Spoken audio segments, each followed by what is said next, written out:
What is up? Welcome to the Pure Desire podcast on YouTube. Lives and relationships are being destroyed by unwanted sexual behavior and betrayal trauma. Our goal with this podcast is to have weekly conversations that give encouragement, experience, and expertise on how to take your life back from the effects of unwanted sexual behavior and betrayal. We sit down with Pure Desire staff, addiction and betrayal experts, and other voices in the recovery world to help you take back your life from the effects of unwanted sexual behavior. My name is Trevor Windsor, and I am the host of this podcast. If you enjoy the podcast, please like, subscribe, and share it with others. All right, here's this week's episode. Eileen Fagan, welcome back to the Pure Desire podcast. Thanks for being here. Thanks. Great to be back. We, honestly, we love you, and we loved our last episode with you, and we're sorry, genuinely, that we haven't had you on sooner. Are you sure? Is that the truth? I feel like you're getting into our topic a little bit, but so you are a clinician on staff, you and your husband, and you. This conversation is one that we hear a lot recently on some women's episodes that we had. The Women's Takeover, they talked about gaslighting a little bit with Barbara Steffens, and so we've addressed this a little bit, but we wanted to look at it because we see that gaslighting, manipulating, and lying are things that are absolutely present and tend to be constantly present, at least during an addiction and throughout the discovery process and everything. And so we wanted to have you with your expertise of walking people through the situation on, but then I know a little bit of your story too, that you have some expertise here. Even offline, you said you're an expert at gaslighting. So we're excited about what that means. So I hope I didn't oversell myself. Well, we'll only know by the end of the episode. But True. First and foremost, what is gaslighting? And I think a lot of people know what lying and manipulating is. So what's the difference between gaslighting and those other two? Yeah.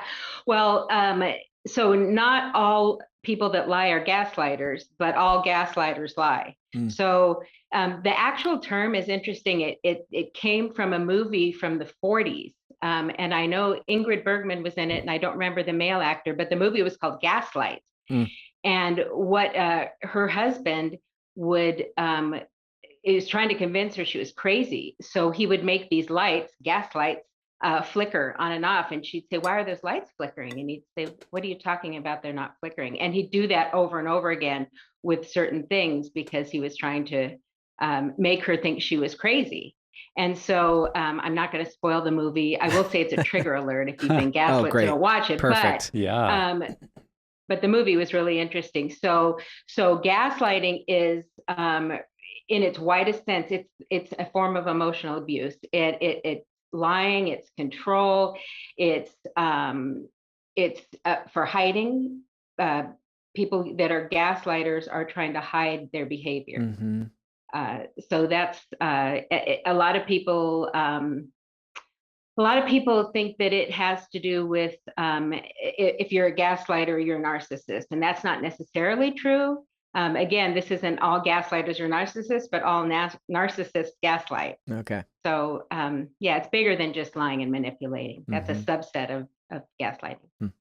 Yeah, and I think it leads to what we're trying to address in this podcast is how when someone is stuck in an addictive pattern, they're stuck in a cycle of shame, there are some, whether intentional or not, there are some very significant ways in which we try to deflect that shame. We try to deflect blame, try to hide, try to control, to maybe either to protect ourselves, to protect the secret. And I think our hope as we talk through this is that for those that have been caught up in the struggle, whether they're male or female, if they've been caught up in any addictive behavior, to be able to have kind of a look in the mirror moment to say, in an effort to protect myself or protect my secrets, have I been doing this? And be able to see the impact that has on other people. And on the flip side, for those spouses that maybe have been in the midst of it, this maybe has been their normal for years, if not decades. And it might even be that realization of, this is not a normal, healthy way to relate to people. And I need to unlearn some patterns that I've become stuck in. And so we just want to kind of have that honest conversation. And I know, Eileen, one of the things that you and your husband get to hear is people in a lot of different stages of their recovery. And so I anticipate that you've probably been with couples that maybe are still stuck in some gaslighting, or where one of the spouses has been recently trying to use that. So give for our listeners that are trying to kind of understand this more fully, give some maybe specific examples within sexual addiction. How might someone who's struggling with sexual addiction be gaslighting their spouse? What kind of things would they say? What kind of maybe even phrases do they use? What are common things that people will gaslight about within sexual addiction? Yeah, so the first one that comes to mind, and actually this is the least harmful, although it's very harmful, is lying, either by omission or commission. So omission being you're withholding some parts of the truth. I looked at porn this week, but I only looked at it once, whereas they may have looked at it 3 or 4 times. So that would be omission, or just saying you didn't. So one of the things that a struggling spouse might say is, when confronted about that, I have this funny feeling. Did you look at porn? No, I didn't look at porn. I don't know why you have that feeling. So that's one way. Another way is that kind of crazy making reality manipulation. I saw a text from your female coworker, and it seemed pretty intimate. What was that about? There was no text. Yeah. Just absolutely telling him that what they saw wasn't what they saw. And then they may go in and delete it. Scapegoating is another way. Where they actually go into blaming the partner. So there's 2 main types of gaslighting. One is scapegoating, one is blaming the partner, and then one is lying. So I wouldn't look at porn if you would just lose 20 pounds. Right. Great way to get your partner. Well, great way to get on the good side of your partner. Well, yeah, and honestly, it's a lot easier to point the finger in that case. It's a lot easier to say, well, if you would just do this. And honestly, if we know anything about addicts, we know that they're just trying to escape the pain that they're feeling in their life. And that's not to justify the behavior. We need to be very, very clear. If you're listening to this episode and maybe it's your first time listening to our podcast, like, we can understand the reason why someone is an addict, but that doesn't necessarily justify it. And the reason that people go to pornography or any sexual brokenness is to numb out from the pain that they feel. And another way to do that is also pointing the finger at someone else. If only this person, or if only my spouse would, or because you do this, I do this. It's a form of protecting yourself. Right. It's pain avoidance. And people that gaslight are usually very insecure. And what we know that Michael Dye tells us in Genesis Process is that insecurity always manifests itself as control. Fear manifests as control. So people that are gaslighting or lying or manipulating, they are fearful. They're probably laced in shame and guilt, and they're just trying to desperately avoid pain. Yep. Yeah, I think as we go through this episode, we're trying to explain and understand these behaviors, but that doesn't mean we're trying to excuse. No, absolutely. or normalize, like, oh, that's no big deal, because they're, as you've already mentioned, Eileen, they're deeply painful, and it really can cause that that spouse who's been betrayed to have a lot of self-doubt themselves. It's like the insecure struggler passes on that insecurity in a very unfair, unhealthy, even I think informs an abusive way. And the way I've heard it come out as couples share their story, or as a spouse is coming towards health and they tell about how they were treated, they'd say things like, he would tell me I was crazy for suspecting him of having an affair. And then it came out that he was having an affair. Or he would say, oh, it's because of your abusive past that you don't trust me. And then I found out there were all these reasons I shouldn't have been trusting him. Or it's you're putting your daddy issues on me. And yet all those things were true. And so it's really a way that tries to turn the mirror. And like you were saying, Trevor, it's the addict is just trying to deflect that emotion and that pain of like, well, boy, I'm feeling put on the spot. So if I can turn the mirror, I'm going to make you feel put on the spot, that this is not a me issue. This is actually a you issue. And the fact that you're questioning me, think I have a problem, you're doubting me, that's all about you, not me. And it's, I think, so painful when the betrayed spouse unmasks, like, oh, all along, I was right. Because as justifying as that might feel, oh, I was right, it actually then makes them question everything they've ever heard in the relationship. Because it's like, well, what was ever true? Because the things I was right about, what else was I right about? Kind of that feeling. Yeah, you're exactly right. They start connecting the dots between all of the things that their partner said, and then finding out what was actually true. And then the next logical consequence that sometimes they come to is, my whole relationship must have been a lie. And then they get what Michelle Mays from the Center of Healthy Sex calls the creepy factor. where they think, I don't even know this person. This person's a stranger to me. And then it feels safer just to think your partner is all bad, because all bad feels more safe than to think, well, they're a good person that did it. It's really hard to have grace, at least at first. Yeah, I think that's really good for you to bring up, Eileen, to recognize that we're complex people, and someone can, in their addiction, have struggled a lot with manipulation, lying, even gaslighting, but that didn't define their entire personality. And so we are trying to address those things that need to be addressed without kind of assuming, well, you're just an evil person and that's why you did these things. Because I think, again, if we look at not excusing the behavior, but if we look at it to say, they were so afraid of being exposed, this was their method to try to protect themselves, then we can understand why they would do something that seems so evil and controlling, and maybe have the opportunity to work on it together as a couple in those relationships where the marriage can be saved and redeemed from what happened. And we're getting into the next question a little bit too, so let's just push into it. Why do addicts do this? Why do they gaslight? And then also let's add, why do they manipulate? Why do they lie? Yeah. A lot of addicts were gaslit as children. So we have to go back and hear stories. When you hear stories, you can understand more about why people did what they did. A lot of times it was a safety issue. If their parents were gaslighting or lying or manipulating, if they had any childhood trauma, it's going to feel better to cover up. So that's usually children of gaslighters either become gaslighters or they swing the other way and they become codependent and parentified. So it really, we do have to hear people's stories. When you hear people's stories, it's you're more able to understand where they came from, because gaslighters aren't just born gaslighters, and people that lie aren't just born liars. Yeah. We've my therapist and I have had this conversation that growing up in a certain culture in my home, there's some things I wanted to change. I wanted to be different. And as we got into the conversation, I basically stumbled on the truth that I thought that the culture I grew up in perfectly equipped me to create a different culture in my home, which, sounds silly when you say it out loud, because the reality is that the culture in my home perfectly equipped me to recreate that exact same culture in my home now. And it's the same thing that you're talking about with gaslighting, that it's like a baseline of normal that they've experienced. And so again, this is not a way to justify the behavior or try to put the fault on someone else for someone's addictive behavior.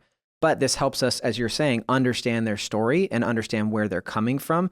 And as we know, that also gives us the information to how to help that person break that addictive cycle and break that cycle of gaslighting, manipulating, or lying. Well, right. What you're describing is cognitive or traumatic repetition. So where our brains are trying to make sense of what happened in the then and there, and they bring it into the here and now so that they can somehow heal from it, make sense of it. Well, I think we have to keep in mind too how maybe particularly in addiction, when someone's struggling with pornography or acting out in sexual ways, there is a level of rationalizing, minimizing, and denying their behavior. There are messages they're telling themselves. And so I remember in my struggle, and I'm thankful that gaslighting, at least as far as I would think of it, and my wife could testify to this, gaslighting wasn't my issue, but certainly plenty of manipulating and plenty of lying. And what was often driving it was, it's actually better for her not to know. I'm protecting her from the pain of what I'm doing. Because by the way, I'm working on it. I'm trying to change and I'm repentant and I've got guys I talk to and I've got accountability. So it's going to change. It's going to be better. So she doesn't need to know. And would tell myself those lies, which then would just perpetuate the lies to her, because it was almost in a really twisted, unfortunate way, a way of being like noble. Like, I'm protecting you by not hurting you with these things. And so the manipulation and lying became, again, rationalized and minimized. It's like, well, I'm doing it for your own good, without ever getting their permission to do that. So it's sad the way we can listen to those internal lies that just enable us then to perpetuate the lies we speak out loud. Well, and that's the thing, is the layer underneath that is I'm doing the noble thing by protecting my spouse. But in reality, that's actually protecting me from having to deal with the fallout of that situation. And I think that something I've experienced is when I judge people or blame or project on other people, it's usually because I have some form of self-hatred in myself, that when I see someone else being insecure or playing like police officer or something like that, it's much easier for me to just cast the blame and point the finger there than to deal with the things I don't like or hate about myself. We know this to be true about addicts. It's not like they get up every day and they're like, man, I'm really excited that I have unwanted sexual behavior in my life constantly. Like at least the people we work with, that's not where they're coming from. And so again, it's this protection, it's projecting to protect in a lot of ways, myself onto someone else. Right. They're coming from a place where, how can I survive the guilt and shame? Right. They're trying to figure out how they can do that. What they don't realize is, like what you said, Trevor, what it's doing to their spouse. When they were dating, when they were getting to know each other, their brain, it's a process called neuroception, where their brain interprets them as a safe person. And then when there's been a betrayal, a lie, a manipulation, all of a sudden there's a change. That person just went from safe to dangerous.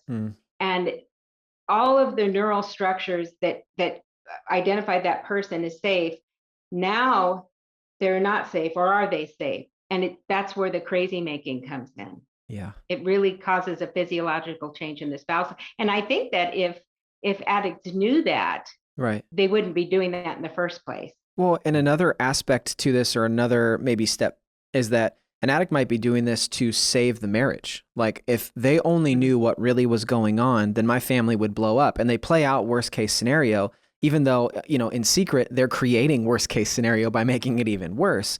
But I think a lot of people get into that where they're protecting their image or their relationship or their reputation. And again, it's something where it's a noble cause to want to save your marriage. But when you do it backwards like this, it's not noble. Right. And think of the addict as a child, and especially if they were told by family members, if they were the secret keeper for family secrets, like mom comes up to him and says, I'm having an affair, don't tell your father, where you're forced to keep those kind of family secrets. And it's incredibly traumatizing, but you learn that that's what I have to do to stay safe. Yeah. So it reinforces that behavior. So, Eileen, if a spouse goes to their the struggling spouse, and asks, are you manipulating me? Are you lying? Are you gaslighting? Well, they're probably going to get lying, manipulation, or gaslighting. So how would a spouse maybe know? What kind of things could they pick up on? What can they be looking for? And we don't want to just put fear into every marriage of, be looking for this constantly. But for some people, like we mentioned at the beginning, if they've lived within some of these structures for years or decades, it might be hard to see. So what would you say to someone? How could they know if their spouse is gaslighting, manipulating, and lying? A lot of this will come to getting outside help. Yeah. Because when you've been gaslit, lied to, manipulated for long enough, that innate sense of trust in your own gut, or in that still small voice in the Holy Spirit, you learn that maybe I can't trust that. So there's got to be this process of reconnecting to and trusting your gut. That when you have that sense that something's up, I can't think of hardly any time where a betrayed spouse has had that gut feeling and has been wrong. We can trust our intuition, we can trust your gut, unless there's been gross trauma on the side of the betrayed spouse. But part of it is getting outside help. Yeah. We need our communities, we need our groups, maybe an outside therapist to help us reconnect with ourselves and figure out a way to trust ourselves, because that's what it starts with. We have to rebuild trust with ourselves before we can rebuild it with our partner. Wow. So that's the first step. And learn to hold on to your reality. Even if what they say is, no, that didn't happen, no, you didn't see that. You have to really work hard to hold on to your own reality and what you saw, and allow them to have theirs. You don't have to argue. You don't have to prove that you're right. Yeah. Just hang on to it and wait. Yeah, I think about how we've talked about integrity on the podcast, that it's being the same on the inside and the outside, that what you see and what I say is consistent with who I am and what the truth is. And I think of how many people that are in recovery, in groups, that I've heard them say, my wife knows all my passwords, my wife has my computer anytime, she can check my phone, because there's integrity. It's like, if you need to check, if that will help you feel better, please check, because I have nothing to hide. And if I need to tell you something, I'm committed to telling you. And so, we encourage a spouse not to fall into that role of being the constant police officer, But I think that's something to look for is if there is a real resistance of, no, you can't look at that. No, I don't want you to see this. No, anytime you're near their phone, they're grabbing it and putting it away. Like, that's not a guarantee that something's up, but I just think it shows there may be integrity issues there, because what I've seen on the healthy side is people of integrity go, look at it, check, see whatever you need to see. Like, I'm an open book because I don't want to live with secrets. And if you're in a relationship with someone that is a closed book, there's either probably significant trauma that they don't want to address, or there's secrets that they're not willing to tell. And that's something that either way, you're probably going to need some outside help addressing. And if they're not willing to, you're going to need to start getting health yourself, because that's a difficult situation to live in. Something that you said that's interesting, I can see a scenario where even that could be used as gaslighting. Like, look, here it is. I'm putting it on the table. Like, go ahead. It's here. Like, I could totally see that. And I really do think I've heard those stories before. And so if it feels disingenuous, and I love that, trusting your gut. And that's a theme even in my life I've been hearing more often over the last year, that we need to get to that point where trust our gut a little bit more. But that's my favorite part about our groups, is that our betrayal groups give voice to it. You learn to own your voice in your relationship and own your reality. And that's what's so great. And that's what you're talking about with those outside resources and voices. But just be aware that even if your spouse is doing the like, well, go ahead, look. But if it feels like it's aggressive and it feels like it's hostile, like, well, you can trust your gut there too. Maybe that is like, okay, this person's maybe not in a healthy spot. That's exactly it. Yeah. Yeah. And we can bounce things off of people in our group. Am I thinking this? Does this sound right? Yeah. And like you said, it's the heart behind it. If it's coming off as aggressive, defensive is one of those relationship killers. So if your spouse is defensive and going and throws their phone at you and goes, here, check it. I don't care. There's nothing warmer or trusting about that. So even just that is going to be a red flag.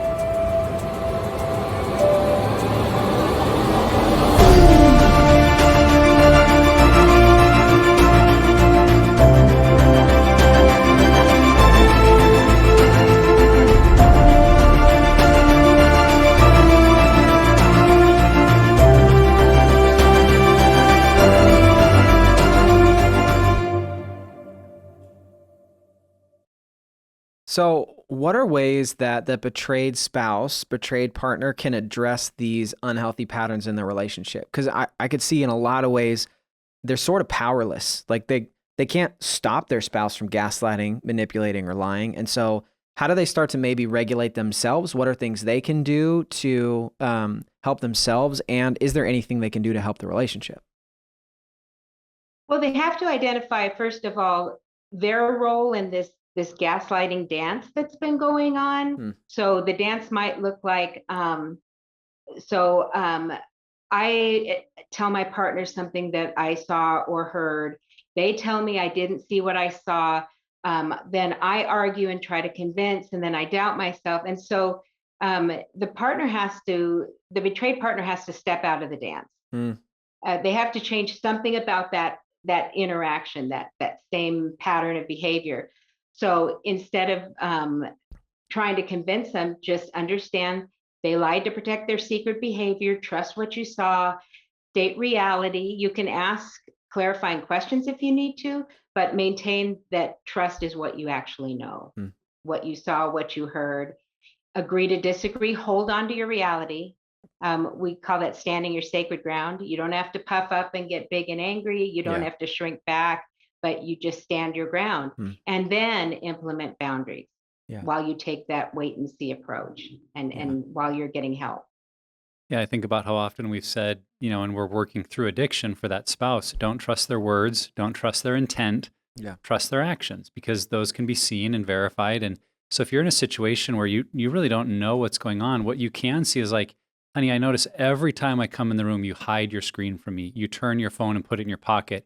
And I don't, you've told me you're not looking at anything, but I want you to know this makes me feel this way. And that's the only action I can see. And so when you're doing that and I feel a lack of trust, I need you to know there's going to be a distance in our relationship because I have worries and fears. And so I think just looking at these are the actions I see and being honest about how it makes you feel, how it impacts the relationship can start to communicate to that spouse. Because if they're sincerely not doing something they shouldn't be, they can realize like, oh, I'm continuing in a pattern of things that triggers my spouse. So I want to be aware of that. And if it is behaviors they're hiding, it kind of starts to call them out and say, I'm not fooling anybody.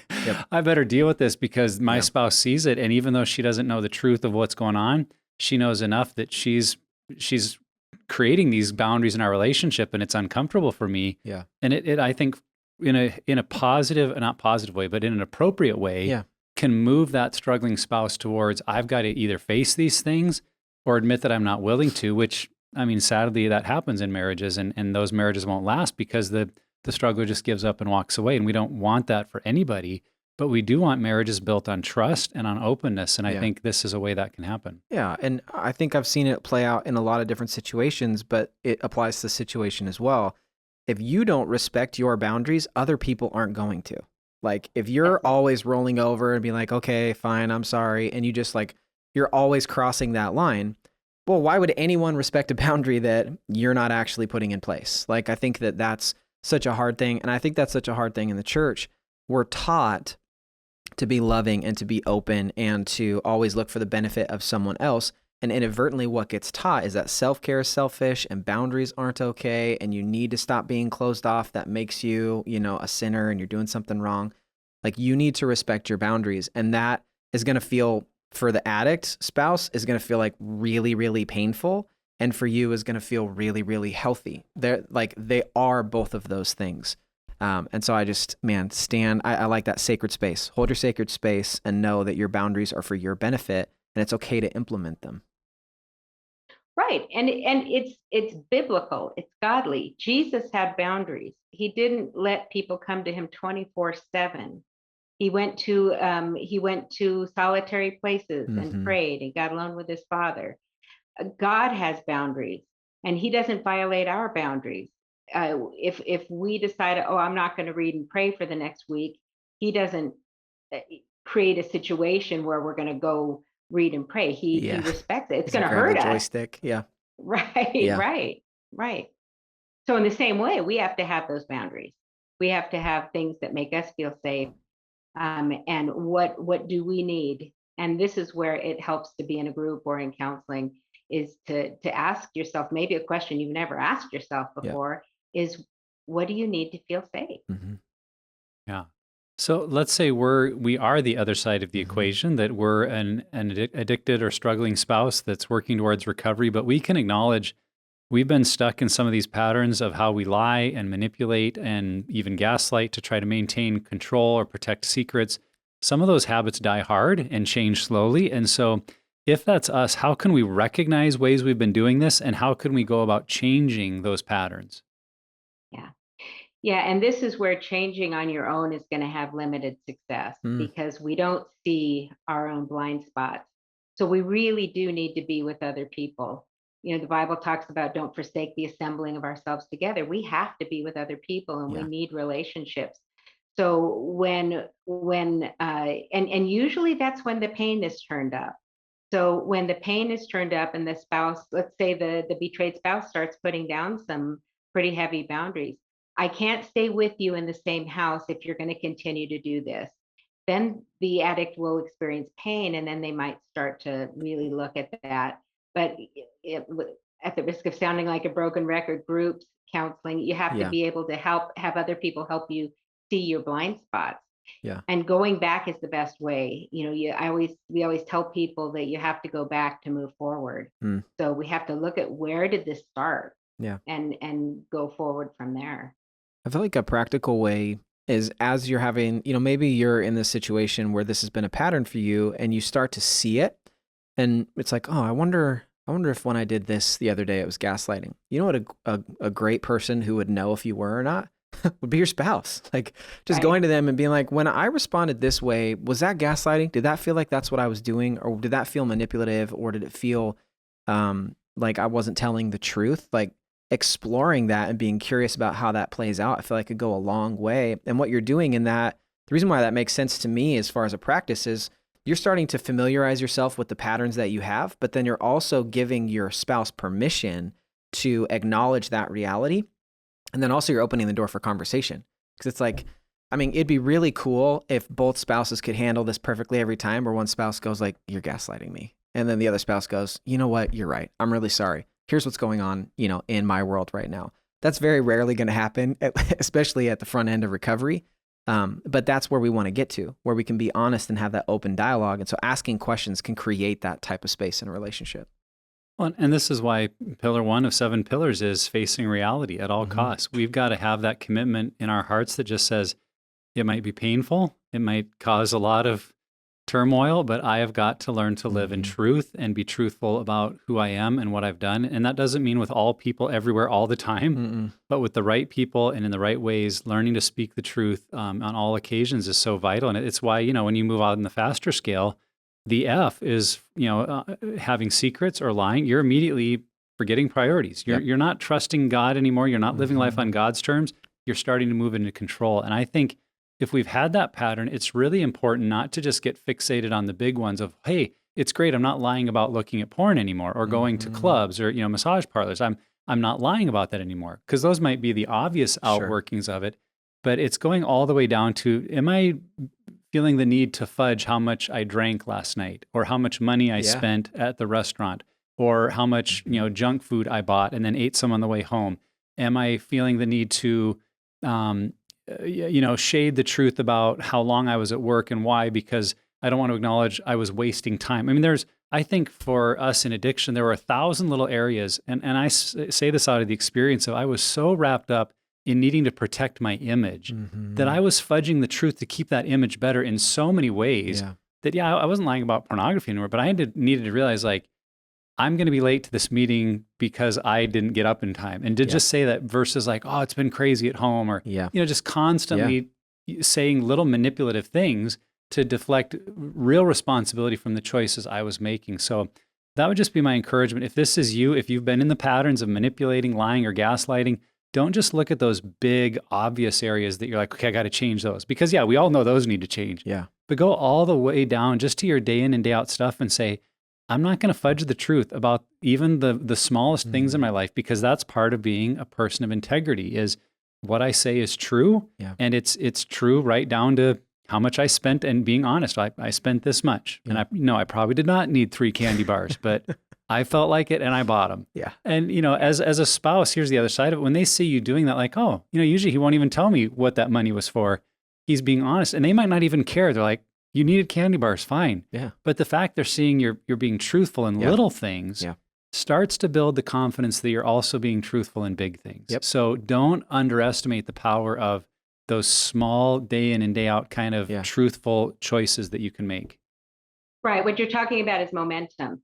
And that's very hopeful for a spouse. If they start to see those incremental changes in improvements in honesty and decreases in lying, then that's great.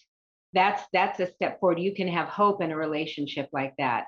When it becomes dangerous, and this is what spouses have to figure out with help, is, am I really married to a gaslighter that's so extreme that they are borderline or narcissistic, by like narcissistic personality disorder? If they really have that, they're going to be very what we call egocentric, that it's never my fault, it's all of you out there and it's not me. And if you have a consistent pattern of that, that's a dangerous person.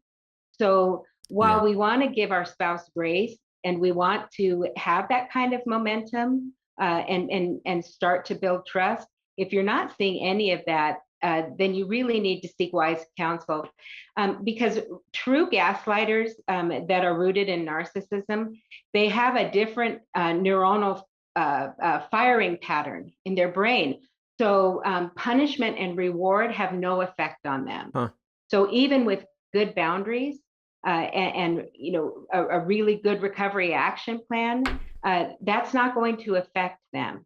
So you really want to make sure, and I don't believe that all struggling spouses are true gaslighters and narcissists, but we really do need to, I feel like in this podcast, call that out and make sure that the betrayed spouse isn't in a dangerous situation. And at Pure Desire, we actually screen for that in our one of our assessment tools called the IPASS, the Inventory for Partner Attachment, Stress, and Trauma.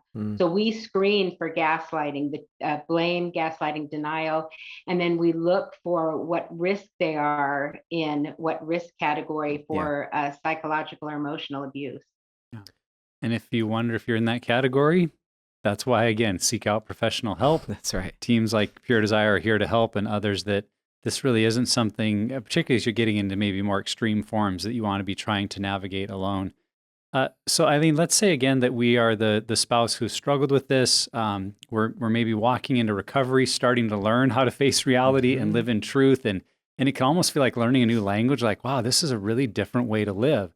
And as our eyes are being open to that, of how much pain we've caused, how much distrust is in the relationship because of our words to manipulate and lie and gaslight, is there anything that struggling spouse in recovery can do to help their spouse heal from the emotional pain that they've caused through this? Or is it something they just have to let their spouse do on their own?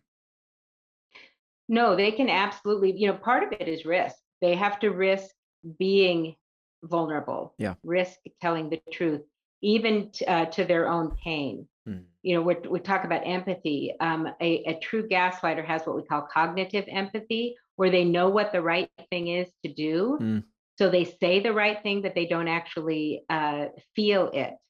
So I worked with a person that had another one of those cluster B type personality disorders like narcissism. And this person was in my office and said, well, I can turn on the waterworks whenever I need to. They said, see, watch. And all of a sudden, they were squirting out real tears, and they looked like they're having a breakdown in my office. And then boom, they were out of it. Holy cow. So empathy, learning empathy is going to be a really important thing. It's not impossible, but really, and this is where groups come in again, because that positive social pressure will help them to learn empathy. Counseling will help them to learn empathy. So being really good at listening, really listen to your spouse. Try to get into their shoes and see if you can understand and feel what they might be feeling. What if it was you?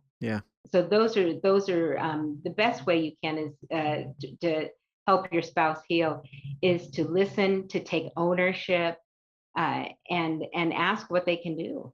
I think, and we've kind of already touched on it, I think allowing the tools and the healing that you're experiencing, whether it's through counseling or groups, to let those things spill over onto all the other areas of life. I think sometimes we're just so narrowly focused on, I just need to stop this behavior. And Pure Desire, like, we're not just helping you stop a behavior, we're trying to help you change the way you do life. We say that so often.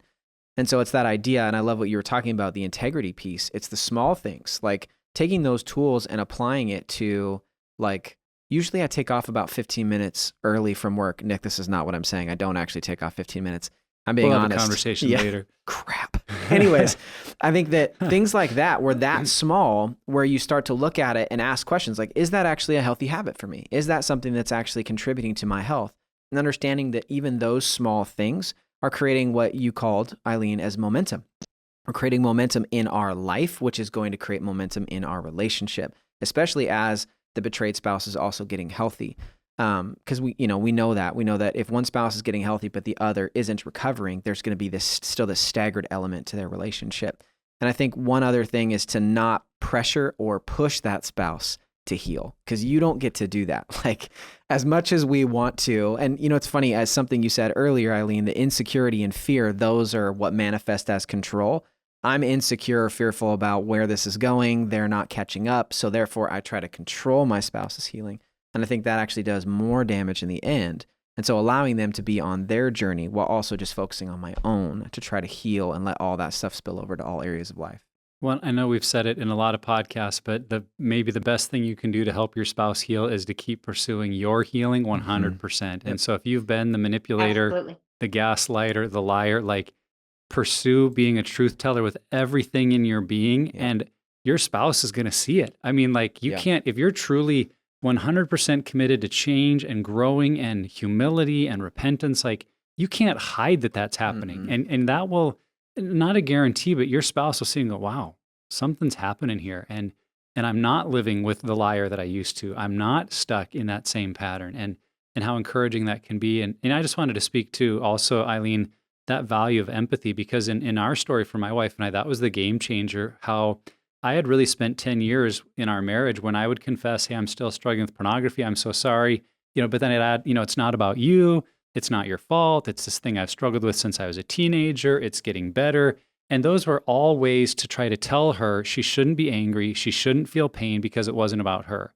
And I would tell myself that, like, she just doesn't get it. That was the phrase. She just doesn't get it. And our healing came when I think really this was the Lord's work in my life of, in one season, he just shined a light on it. And I felt conviction of, I'm the one who doesn't get it. And finally saw that I was crushing my wife's spirit. I was causing her tremendous pain. And whether I thought she should feel that or not didn't matter. That I suddenly felt some empathy of taking on her pain and like, I'm the cause of this. And if there was anything else in my life that I was causing her pain, like if she said, the way you snore at night is ruining my life, I'd have gone to a doctor and tried to get help with it. Totally. If she'd have said, these choices are destroying me, I'd have gone and got help. But in this area, she was saying exactly the same thing. This is destroying me. And I'm like, oh, you just don't understand. And so that empathy piece of taking it on and going, oh, wow, I don't understand. And I need to feel your pain so that I feel convicted to live in truthfulness and not cause that pain anymore was really a game changer for us. Yeah, and the opposite goes too, as a betrayed spouse, when I could be there for my husband, for Bill, and have empathy for what he was going through, it could have been a statement like, it must have been really difficult to feel like you had to hide as a child growing up. It makes sense to me that trust doesn't come easy for you. That would just wreck all his walls. Because all of a sudden, I'm taking away the position as the victim of the person that's lying, and I am sitting with him and understanding his pain. Now that's tough. Totally. And there has to be a lot of group and a lot of support to be able to say something like that, to be able to put your own hurt aside temporarily to be there for the person you love. But it's incredibly helpful and incredibly effective. So, I mean, I can see that being one response to this last question. But what are some other things that couples can do together to establish trust when gaslighting, manipulating, lying has been present and this pattern has been so there in the room with them? Yeah. The first thing I think of is we have to hear our stories. We have to get the relationship story, because when did the wounds begin? Because what we're trying to do is not just stop the behaviors, but we're trying to dig up the root of the wound. So we're really looking for a wound, not just to stop the behaviors. So when did it begin? Did it begin in family of origin? Did it begin when we were dating? Where was the fracture in relationship? Was the fracture in childhood? Was it in teen years? Was it in dating? So we want to really look for those relationship fractures. Excuse me. Full disclosure process is an absolute must.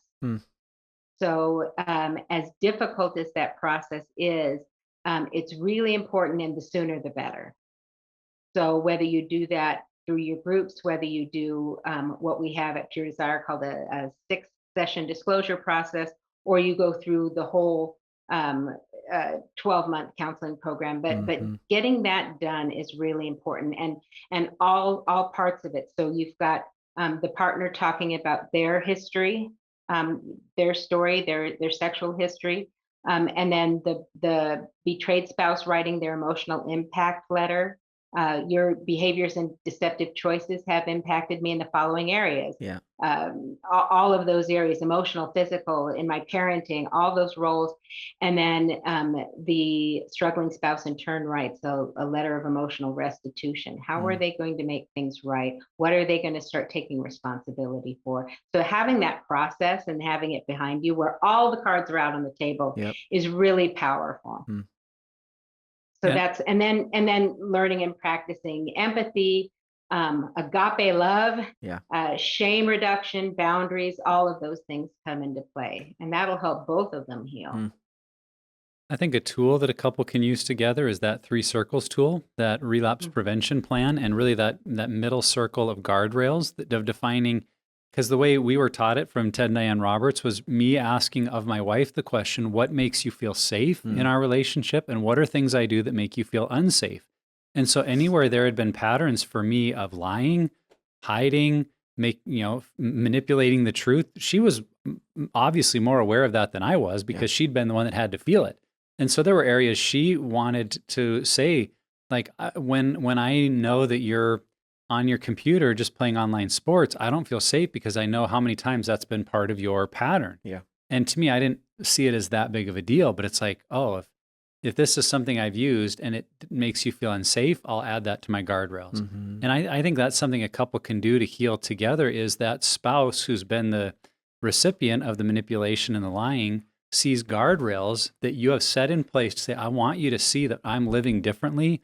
I'm making different choices, and these are actions you can see, and so I'm going to implement these guardrails for the good of our relationship. And then, particularly in that first year or two of recovery, we would meet and talk through my 3 circles. Here's how I'm doing, haven't crossed any of the relapse circle, the guardrails, here's ones I've done well. And if there was an area where I'd bumped into a guardrail, that was a much, I wouldn't say a fun conversation, but a much easier conversation to talk about, hey, I forgot a guardrail, I did this, and here's how I'm making adjustments. And we could have that very open, honest conversation, and she could see progress there. And so I think I would encourage that of couples. This is a way you can kind of together be able to say, because of my past patterns, where are you struggling to feel like you can trust me?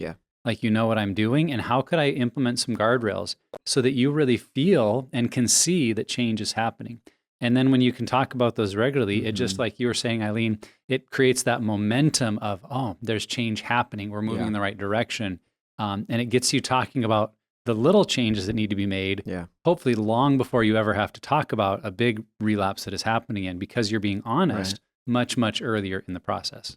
Something that, we talked about image management a lot. And so I'm talking specifically to someone who's on the struggling side, who has been a gaslight, manipulating, lying, all that, is I'm in a season right now where I'm learning to imperfectly communicate where I'm at. I like to prepackage, what I'm feeling or my experience. And then basically I'm packaging it in a way to try to orchestrate the exact response that I want to get from the other person, specifically my wife.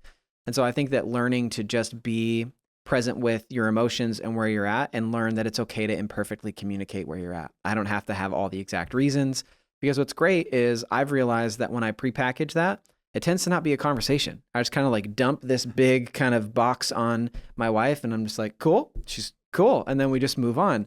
But if I'm able to not image manage and try to control the situation, but just be real about how I'm feeling, that opens the door for questions and more dialogue. And honestly, intimacy happens more at those moments than if I'm just trying to manage this presentation of how I'm feeling and where I'm at. And so that's just something I'm personally exploring that I think would be helpful for couples in this situation.